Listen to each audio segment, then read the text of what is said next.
স্বাগত ডিবিসি সংবাদে, আপনাদের সাথে আছে হিমাদ্রি রাহা। এবার জানাবো খবরের বিস্তারিত। শুভ বড়দিন আজ বিশ্বজুড়ে খ্রিস্ট ধর্মের অনুসারীদের প্রধান ধর্মীয় উৎসব। সেই আনন্দে মেতেছে বাংলাদেশ সহ পুরো বিশ্ব। বড়দিনে প্রার্থনায় ছড়িয়ে দেওয়া হচ্ছে শান্তির বার্তা। রাজধানীর তেজগাঁও হলি রোজারিও চার্চের ভোর থেকে ভক্তের প্রার্থনার মধ্য দিয়ে শুরু হয় বড়দিনের আনুষ্ঠানিকতা। শীতের আমেজের সাথে উৎসবের উষ্ণতায় মানবজাতির মধ্যে মিলন, ভ্রাতৃত্ব, ঐক্য ও শান্তি প্রতিষ্ঠায় বড়দিনের সত্যিকারের মহত্ব বলে উল্লেখ করেন চার্চের বড় পুরোহিত। 2024 বছর আগে এই দিনে জন্মগ্রহণ করেন খ্রিস্ট ধর্মের প্রবর্তক যীশু খ্রিস্ট। বর্তমানে ফিলিস্তিনের বেথলেহেমে কুমারী মাতার গর্ভে জন্ম নেন তিনি। খ্রিস্ট ধর্মাবলম্বীরা বিশ্বাস করেন তিনি ঈশ্বরের পুত্র। পৃথিবীতে শান্তির বাণী ছড়িয়ে দেওয়া, মানবজাতিকে সত্য ও ন্যায়ের পথে পরিচালিত করা এবং সৃষ্টিকর্তার মহিমা প্রচার করতে প্রভু যীশুর এ ধরায় আগমন ঘটেছিল। আমরা যেন সবাই আনন্দ থাকতে পারি, সবাই মিলে যেন এই দিনটা অনেক সুন্দরভাবে উদযাপন করতে পারি, এটাই চাওয়া। ঈশ্বর আমাদের আজকে এই দিনে আমাদের ত্রাণকর্তা মুক্তিদাতা পাঠিয়েছেন, বিশ্বে যেন প্রচুর শান্তি বিরাজমান হয়। প্রভু যীশু খ্রিস্ট শান্তি দিতে এসেছেন। আমরা আজকে কিন্তু বড়দিনের এই খ্রিস্ট জাগে এই বিষয়েই প্রার্থনা করেছি ঈশ্বরের কাছে, যেন আমাদের বিশ্ব নেতৃবৃন্দের মধ্যে যেন সেই শান্তির ভাব, সদিচ্ছা জাগ্রত হয় এবং তারা যেন আলোচনার মধ্য দিয়ে, সংলাপের মধ্য দিয়ে, এই সহনশীলতার মধ্য দিয়ে এই বিশ্বের অশান্ত অবস্থা থেকে মুক্তি লাভ করতে পারেন।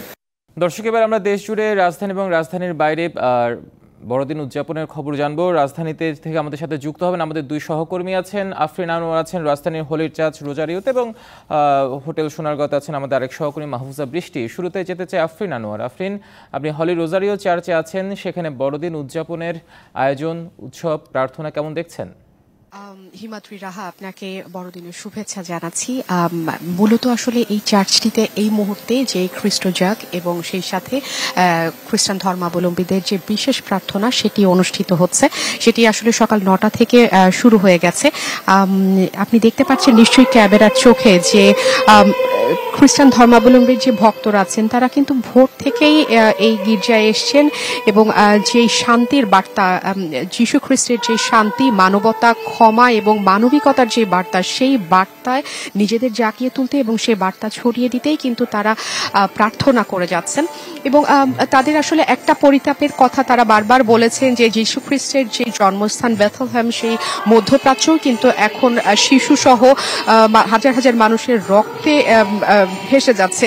তো সেই জায়গা থেকে তারা যেটা চান যে সমস্ত ধ্বংস বন্ধ করে, ধ্বংস থামিয়ে দিয়ে যাতে ভালোবাসা, ক্ষমা, শান্তি প্রতিষ্ঠা করা যায়। আমি আসলে খুব বেশি কথা বাড়াবো না, চলুন আমরাও যুক্ত হই সেই শান্তি প্রার্থনার বার্তায়।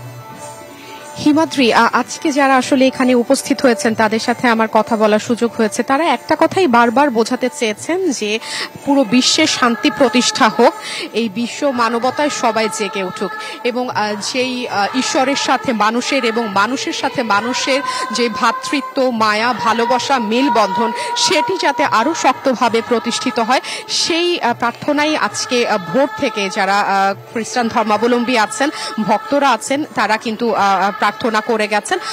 মূলত গতকাল সন্ধ্যা থেকেই এই আনুষ্ঠানিকতা শুরু হয়েছে, কিন্তু আজ ভোর থেকে কিন্তু বিশেষ প্রার্থনা সেটি দফায় দফায় অনুষ্ঠিত হয়। তো হিমাদ্রি, আপনি নিশ্চয়ই দেখতে পাচ্ছেন যে যারা ভক্তরা আছেন তারা একে একে যেই আশীর্বাদ যীশু খ্রিস্টের সেটির জন্য এগিয়ে যাচ্ছেন। তো বিশ্ব মানবতা, শান্তি প্রতিষ্ঠা, ক্ষমা, এই বার্তাই কিন্তু আজকে এই প্রার্থনার মধ্য দিয়ে সবাই জাগ্রত হচ্ছে। এই ব্রত নিয়ে তারা সবাই সামনের বছরটাকে নতুন করে সাজাতে চাইছে। তো এখান থেকে আমার কাছে এই ছিল সর্বশেষ, ফিরে যাব স্টুডিওতে আপনার কাছে। আফরিন, আপনাকে ধন্যবাদ আমাদের সাথে যুক্ত হওয়ার জন্য। আমরা এবার যেতে চাই মাহফুজা বৃষ্টির কাছে। বৃষ্টি আছেন হোটেল সোনারগাঁওতে। বৃষ্টি, একটা বিষয় পরিলক্ষিত হয় প্রত্যেক বছরই যে বড়দিন এলে তারকমানের যে হোটেলগুলো আছে আমাদের দেশে, সেখানেও বেশ কিছু আয়োজন থাকে। আপনি এখন যেখানে আছেন সেখানে আয়োজন কেমন দেখছেন? ধন্যবাদ হিমাদ্রি, আপনাকে এবং ডিবিসির দর্শকদের বড়দিনের শুভেচ্ছা। আমি এই মুহূর্তে হোটেল সোনারগাঁয়ে আছি, যদিও এখানে এখন পর্যন্ত তাদের যে কিডস কার্নিভালের একটা উৎসবের আয়োজন করেছে সেটা কিন্তু শুরু হয়নি, সেটা শুরু হবে 10:30 নাগাদ। তবে এর মধ্যে 11টা থেকে তাদের কিন্তু মূল আকর্ষণ সান্টা ক্লজ তাদের সারপ্রাইজ নিয়ে কিন্তু বিভিন্ন ধরনের উপহার দিতে আসবেন। সেই আয়োজনটা কিন্তু 11টার সময় নির্ধারণ করা হয়েছে। এখনই কিন্তু আস্তে আস্তে বাচ্চারা এখানে আসতে শুরু করেছে। যদি একটু দেখানোর চেষ্টা করি, বাইরের সাজসজ্জা কিন্তু তারা কোনোভাবেই কমতি রাখেননি, যেন বাচ্চারা দেখলেই আকর্ষিত হয়। বাচ্চাদেরকে কেন্দ্র করেই মূলত রাজধানীর বিভিন্ন হোটেলগুলোতেই প্রতি বছরের মতো এবছরও বিভিন্ন আয়োজন রেখেছে। পাপেট শো রয়েছে, ম্যাজিক্যাল শো রয়েছে এবং মাইকেল জ্যাকসন থেকে শুরু করে বাচ্চারা যে ধরনের কার্টুনস এবং পাপেট শো যারা আছে, যারা করে, তাদেরকে পছন্দ করে, তাদেরকে ঘিরেই কিন্তু আজকের এই পুরো আয়োজন রাখার চেষ্টা করেছে। আমরা দেখতে পাচ্ছি যে সোনারগাঁ যে পুল সাইডটা আছে সেখানে কিন্তু মূলত কিডস কার্নিভালের আয়োজন করা হয়েছে। আর বাদবাকি কিন্তু প্রত্যেকটা ফ্লোরেই সেইভাবে করে আলাদা করে কিন্তু আয়োজন করেন। আমরা জানি হোটেল কন্টিনেন্টালেও কিন্তু আয়োজনটা রয়েছে, সেটাও কিন্তু সকাল 10টা নাগাদ শুরু হবে। এছাড়া উত্তরাতে রিজেন্সিতে হোটেলের আয়োজন করা হয়েছে বাচ্চাদের জন্য। সবকিছু বড়দিনকে আসলে শিশুদের উৎসবটাকে বিশেষ করে প্রাধান্য দেয়, সেইটাকে প্রাধান্য দিয়েই রাজধানী কিন্তু সেজে উঠেছে, রাজধানীর গির্জা থেকে শুরু করে রাজধানীর হোটেলগুলো। হিমাদ্রি, এই ছিল আমার কাছে হোটেল সোনারগাঁ থেকে। বৃষ্টি, আপনাকে ধন্যবাদ আমাদের সাথে যুক্ত হওয়ার জন্য। এবার ক্রিসমাসের জাঁকজমক নিয়ে যীশু খ্রিস্টের জন্মস্থান ফিলিস্তিনের বেথলেহেমে। রয়টার্স বলছে স্থানীয় সময় বুধবার মধ্যরাত থেকে চার্চ অব দ্য নেটিভিটিতে পালিত হয়েছে বড়দিনের প্রথম প্রহর। এ সময় ক্রিসমাস প্রার্থনায় অংশ নিয়েছিলেন উপাসকরা। কর্তৃপক্ষ জানায় বেথলেহেমে এবছরে ক্রিসমাস কোনো উৎসব আকারে নয়, বরং ধর্মীয় আচার অনুষ্ঠানের মাধ্যমে পালিত হবে। গাজায় যুদ্ধ অব্যাহত থাকায় গত বছরের মতোই অনাড়ম্বর বড়দিন পালন করছেন তারা। এদিকে ভ্যাটিকান সিটির সেন্ট পিটার্স ব্যাসিলিকায় বড়দিনের অনুষ্ঠান সূচনা করেছেন ক্যাথলিক খ্রিস্টান ধর্মগুরু পোপ ফ্রান্সিস। যিশুর জন্মের গল্প প্রত্যেক মানুষের মধ্যে সম্প্রীতি ও মমতা ছড়াবে বলে মনে করেন পোপ ফ্রান্সিস। এছাড়া এই দিন উপলক্ষে বিশ্ববাসীর মধ্যে ঐক্যের বার্তা দিয়েছেন মার্কিন প্রেসিডেন্ট জো বাইডেন।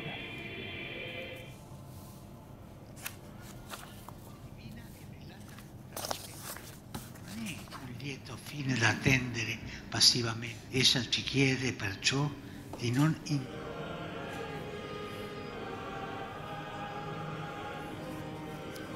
بتبخير الهيكل وذخير نحن البشر ومن أجل خلاصنا। শিক্ষা মন্ত্রণালয়ের দুর্নীতি দেখলে যে কোনো সুস্থ মানুষেরই মাথা ঘুরে যাবে, এমন মন্তব্য করে শিক্ষা উপদেষ্টা ওয়াহিদুদ্দিন মাহমুদ বলেছেন, অল্প সময়ে এমন অনিয়ম দুর্নীতি রোধ করা কঠিন। শিক্ষা খাতে সামগ্রিক উন্নয়নের পরিকল্পনার কথাও জানান এই উপদেষ্টা। সরকার পতনের পর নতুন করে নানা কার্যক্রম শুরু হয় শিক্ষা খাতে। এতে বেরিয়ে আসতে থাকে আওয়ামী লীগ সরকারের সময়ে শিক্ষা খাতের নানা অনিয়ম আর দুর্নীতি। শিক্ষা উপদেষ্টা বলছেন, বিগত সময়ে শিক্ষায় যে দুর্নীতি হয়েছে তাতে মাথা ঘুরে যাবে যে কারোর। শিক্ষা খাতে এত বিস্তৃতভাবে দুর্নীতি আছে যে এটা তো রাতারাতি ঠিক করা প্রায় অসম্ভব। এটা এই দুর্নীতির ব্যাপ্তি এবং মাত্রা দেখে যে কারো সুস্থ মস্তিষ্কের মানুষের মাথা ঘুরে যাওয়ার কথা। এটা দেখে কোথার থেকে শুরু করব আর কোথায় শেষ করব আমি ভেবে এখনো পাইনি। শিক্ষা খাতের নানা অনিয়ম ও দুর্নীতি রোধের সর্বোচ্চ চেষ্টার কথাও বলছেন উপদেষ্টা। এত বেশি বিশৃঙ্খলা তৈরি হয়েছে যে হঠাৎ এক বছরে এসে এখানে এই বিশৃঙ্খলা, এই দুর্নীতি, এর থেকে যে কোনখান থেকে শুরু করব কাজ আর কোথায় কোনটা ছেড়ে কোনটা ধরব, এটাও তো এই অগ্রাধিকারটাও ঠিক করতে পারছি না। তার মধ্যে এত দাবি দেওয়া আসছে যে এই দাবি দেওয়াগুলোকে মানে ঠান্ডা মাথায় যে একটু চিন্তা করবো সেটা সময় তো পাওয়া যাচ্ছে না। শিক্ষার সামগ্রিক উন্নয়নের জন্য চেষ্টার কথা জানান শিক্ষা উপদেষ্টা। মনিরুল সোহাগ, ডিবিসি নিউজ, ঢাকা। দর্শক, সংবাদের আগের অংশে আমরা দেখানোর চেষ্টা করেছি রাজধানীতে বড়দিন উদযাপনের খবর। এবার আমরা রাজধানীর বাইরে বাণিজ্য নগরী চট্টগ্রামের বড়দিন উদযাপনের খবর জানাবো আপনাদের। সেখান থেকে আমাদের সাথে যুক্ত হচ্ছেন সহকর্মী মুজিবুল হক। মুজিব, বড়দিনে চট্টগ্রামেও বেশ কিছু উদযাপন থাকে, সেখানকার গির্জা, তারকামানের হোটেল, সেখানেও বেশ কিছু আয়োজন থাকে। এবার চিত্র কেমন দেখছেন? হিমাদ্রি, বিগত বছরগুলোর মতোই এবারও অভিন্ন চিত্র। আমরা চট্টগ্রামের পাথরঘাটার যে রানী জপমালা গির্জা রয়েছে সেখান থেকে সকালেও জানিয়েছি যে মূলত প্রার্থনার মধ্য দিয়ে বড়দিনের যে আনুষ্ঠানিকতা সেটি শুরু হয়। এখন যেটি চলছে মূলত সমবেত কণ্ঠে তারা কীর্তন পাঠ করছেন এবং দেখছেন যে একটা আনন্দ মুখর একটা পরিবেশ। এখানে নানা বয়সী মানুষ, নানা শ্রেণী পেশার মানুষ এসছেন এবং আজকের এই বিশেষ দিনটিকে তারা বিশেষভাবে আসলে উদযাপন করছেন। প্রার্থনায় তারা যেটি চেয়েছেন যে সারা বিশ্বে যে যুদ্ধ বিগ্রহ হানাহানি বন্ধ করে একটা সাম্য শান্তির পৃথিবী যাতে বজায় থাকে, প্রতিষ্ঠিত হয়, সেই আহ্বান, সেই প্রতিজ্ঞা তারা জানিয়েছেন। এবং আজকের দিনে যে আপনি জানাচ্ছিলেন যে বিভিন্ন 5 তারকা হোটেলগুলো সহ বিভিন্ন প্রতিষ্ঠানে কিন্তু বর্ণাঢ্য আয়োজন রয়েছে, সেগুলো নানান আয়োজনের মধ্যে দিয়ে কিন্তু পালিত হচ্ছে। আমরা একজনের সাথে একটু কথা বলতে চাই। একটু বলবেন আজকের দিনে কি কি প্রার্থনা করেছেন, কি কি আয়োজন রয়েছে? ধন্যবাদ। আজকে তো দেখতেই পাচ্ছেন যে আমরা কত আনন্দ করছি। আবাল বৃদ্ধ বনিতা কিন্তু খুব আনন্দে মেতে উঠেছে। একটা বছর পরে আবার সেই বড়দিন আমাদের, এবং আমাদের বিশেষ প্রার্থনা বিশ্বের শান্তির জন্য, বিশ্বের শান্তি তথা বাংলাদেশের শান্তি। ও বাংলাদেশ যে একটা অবস্থায় আছে, আমরা চাই আসলে স্বাধীন দেশ, আমরা স্বাধীন দেশের নাগরিক হিসাবে বেঁচে থাকতে চাই। সব কিছু মিলে আজকে আমরা বিশেষ করে প্রার্থনা করছি আমরা যেন স্বাধীনভাবে চলাফেরা করতে পারি এবং এরকম আনন্দ নিয়েই সারা বছর যেন আমরা কাটাতে পারি। সামনের বছর যেন আমরা সেই আনন্দ আবারও ভাগ করতে পারি। সবাই সুস্থ থাক, ভালো থাক। আগামী বছরের বড়দিনের জন্য সবাইকে আমন্ত্রণ। ধন্যবাদ। বাসায় তো অনেক আয়োজন, সেটা তো বলারই বাইরে। আমাদের মেইন উদ্দেশ্য হচ্ছে কেক। আমরা বাড়ি বাড়ি কেক তৈরি করি এবং সেই কেক আমার বাসায়ও কেক তৈরি হয়েছে।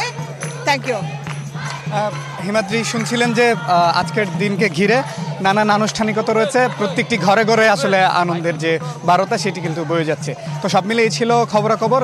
সন্ধ্যায়ও বিভিন্ন 5 তারকা হোটেলগুলো এবং এখানেও সম্প্রীতির এক ধরনের অনুষ্ঠান রয়েছে। নিশ্চয় পরবর্তীতে সেই খবর আপনার মাধ্যমে জানাতে পারবো। মুজিব, আপনাকে ধন্যবাদ যুক্ত হওয়ার জন্য। শিরোনামেই শুনছিলেন যে জামিন বাণিজ্যের অভিযোগ উঠেছে বরিশাল জেলা ও দায়রা জজের বিএনপিপন্থী সরকারি কৌশলীদের বিরুদ্ধে। মোটা অঙ্কের টাকার বিনিময়ে তারা আওয়ামী লীগের রাজনীতির সাথে জড়িতদের মামলায় জামিন পাইয়ে দিচ্ছেন, এমন অভিযোগ আদালত পাড়া ছাড়িয়ে সামাজিক যোগাযোগ মাধ্যম পর্যন্ত গড়িয়েছে। তবে যাদের বিরুদ্ধে অভিযোগ নেই তাদের কেবল জামিনের বিরোধিতা করা হচ্ছে না, দাবি রাষ্ট্রপক্ষের আইনজীবীদের। বরিশাল মহানগর মহিলা লীগের সাধারণ সম্পাদক কোহিনুর বেগম বিএনপি কার্যালয়ে অগ্নিসংযোগ সহ 4টি নাশকতার মামলায় যাকে গ্রেপ্তার করা হয়, তবে আটকের পরদিনই জামিন পান তিনি। অভিযোগ 3 লাখ টাকায় তার জামিনে বিরোধিতা করেননি সরকারি আইনজীবীরা। এর আগে গ্রেপ্তারের 10 দিনের মাথায় জামিন হয় বরিশাল জেলা ছাত্রলীগের সভাপতি হেমায়েতুদ্দিন সুমনের। এ নিয়ে সামাজিক যোগাযোগ মাধ্যমে পোস্ট দেন এক সিনিয়র আইনজীবী। একইভাবে আওয়ামী লীগের সাবেক 9 কাউন্সিলরের জামিন পাওয়া নিয়েও আছে নানা কানাঘুষা। পিপি এপিপি হবে এবং হওয়ার পর ধান্দা করবে, এটাই বাংলাদেশের বিচার বিভাগের বর্তমান পরিস্থিতি এবং এটাই ভবিষ্যৎ নিয়তি। সরকার পক্ষে যারা কৌশলী থাকবেন তাদেরকে অবশ্যই নৈতিকতার জায়গায় ঠিক থাকতে হবে। এখন বিচার বিভাগ আইনের শাসন প্রতিষ্ঠা হওয়ার পথে, সে কারণে বিচাররা স্বাধীন এবং তারা ন্যায় বিচার করছেন। এমন ঘটনার সত্যতা স্বীকার করে জড়িতদের বহিষ্কার দাবি সিনিয়র আইনজীবীদের। যারা 17 বছরে স্বৈরাচারের দোষর ছিল, সে যে নেতাই হোক না কেন, আমি বা হই না কেন, সংসদ থেকে আমাকে বহিষ্কার করে দেওয়া উচিত।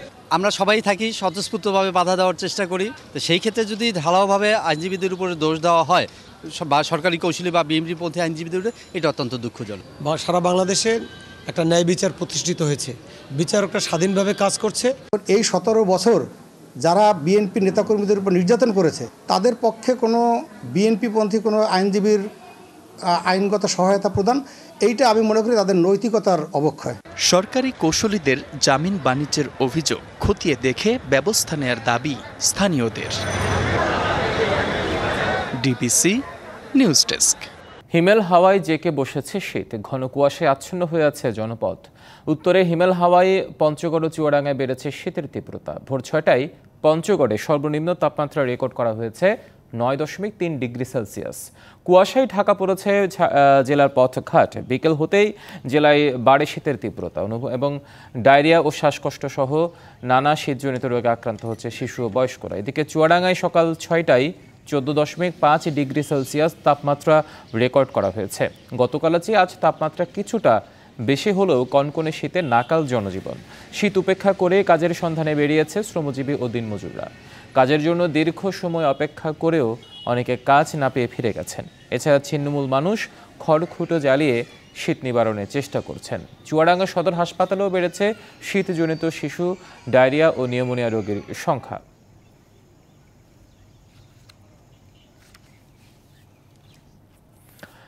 এদিকে উত্তরে জেলা গাইবান্ধায় বেড়েছে শীতের তীব্রতা, স্থবির হয়ে পড়েছে জনজীবন। হাসপাতাল ও ক্লিনিকগুলোতে বাড়ছে ডায়রিয়া, আমাশয়, নিউমোনিয়া ও শ্বাসকষ্টজনিত রোগীর সংখ্যা। বেশি আক্রান্ত হচ্ছে বয়স্ক ও শিশুরা। সতর্ক থাকার পরামর্শ চিকিৎসকদের। ঘন কুয়াশা আর কনকনে শীতে স্থবির গাইবান্ধার জনজীবন। সবচেয়ে বিপাকে খেটে খাওয়া মানুষ, শিশু ও বয়োবৃদ্ধরা। ডায়রিয়া, আমাশয়, নিউমোনিয়া, বমি ও শ্বাসকষ্ট নিয়ে প্রতিদিন হাসপাতালে ও ক্লিনিকে ভর্তি হচ্ছে নানা বয়সের মানুষ। বেশি আক্রান্ত হচ্ছে শিশু ও বৃদ্ধরা। এদিকে 100 শয্যা বিশিষ্ট জেনারেল হাসপাতাল 250 শয্যায় উন্নীত হলেও বাড়েনি জনবল। এতে ভোগান্তিতে পড়েছেন চিকিৎসা নিতে আসা রোগীরা। সকালে একটু বমি হয়েছিল, ঠান্ডা লাগছিল, মনে হয় সন্ধ্যা থেকে পায়খানা, সারা রাত পায়খানা করছে। 3 দিন আসছি, শুধু একটু চিকিৎসা হয়েছে, একটু স্যালাইন দিয়েছে। এখন 3 দিন পর্যন্ত আর কোনো চিকিৎসা হয় নাই, শুধু স্যালাইনের পানি খাওয়াইতেছি। রোগীর সংখ্যা বেড়ে যাওয়ায় তাদের থাকতে হচ্ছে হাসপাতালের মেঝে ও বারান্দায়। এখন পর্যন্ত 11:30 বাজে কোনো প্রকার ডাক্তার আমরা পাইনি। এভাবে যদি রোগী আসে এভাবে থাকে, তাহলে চিকিৎসা যদি না পায় তাহলে রোগী বাইসপিকন করিয়ে। শীতজনিত রোগ থেকে রক্ষা পেতে সচেতন থাকার পরামর্শ চিকিৎসকের। বয়স্কদের বা হার্টের কোনো একটা ট্রিটমেন্ট সাপোর্টের উপরে আছেন, ঠান্ডাটা না লাগে, গরম কাপড় বাড়ির ভিতরে গরম রাখার যদি ব্যবস্থা করা যায়, মাস্ক পরে চলাফেরা করা উচিত। শীতজনিত রোগের উপসর্গ নিয়ে প্রতিদিন গড়ে 50 জন রোগী হাসপাতালে আসছেন। কেউ ভর্তি হচ্ছেন, কেউ বা প্রাথমিক চিকিৎসা নিয়ে ফিরে যাচ্ছেন বাড়িতে। DBC news desk. চাঁদপুরে সারবাহী জাহাজে 7 খুনের ঘটনায় জড়িত থাকার অভিযোগে আকাশ মণ্ডল ইরফান নামের একজনকে গ্রেপ্তার করেছে র্যাব। গতরাতে বাগেরহাটের চিতলমারি এলাকা থেকে তাকে গ্রেপ্তার করা হয়। এর আগে জাহাজের 7 জনকে হত্যা করার ঘটনায় হাইমচর থানায় একটি মামলা করেন এমডি আল বাখেরার মালিক মাহবুব মোর্শেদ। সোমবার বিকেলে চাঁদপুর সদর উপজেলার মেঘনা নদীর মাঝেরচর এলাকায় নোঙর করা এমডি আল বাকেরা কার্গো জাহাজ থেকে 5 জনের মরদেহ উদ্ধার করা হয়। গুরুতর আহত আরও 2 জনের মৃত্যু হয় হাসপাতালে। গতকাল 7 জনের মরদেহ পরিবারের কাছে হস্তান্তর করা হয়। ডিবিসি সংবাদে ছিল এখনকার মতো। ডিবিসি নিউজের সংবাদগুলো পড়তে ভিজিট করুন dbcnews.tv, ভিজিট করুন ডিবিসি নিউজের ফেসবুক পেজ এবং ইউটিউব চ্যানেল। ডিবিসির সঙ্গে থাকুন 24 ঘন্টা।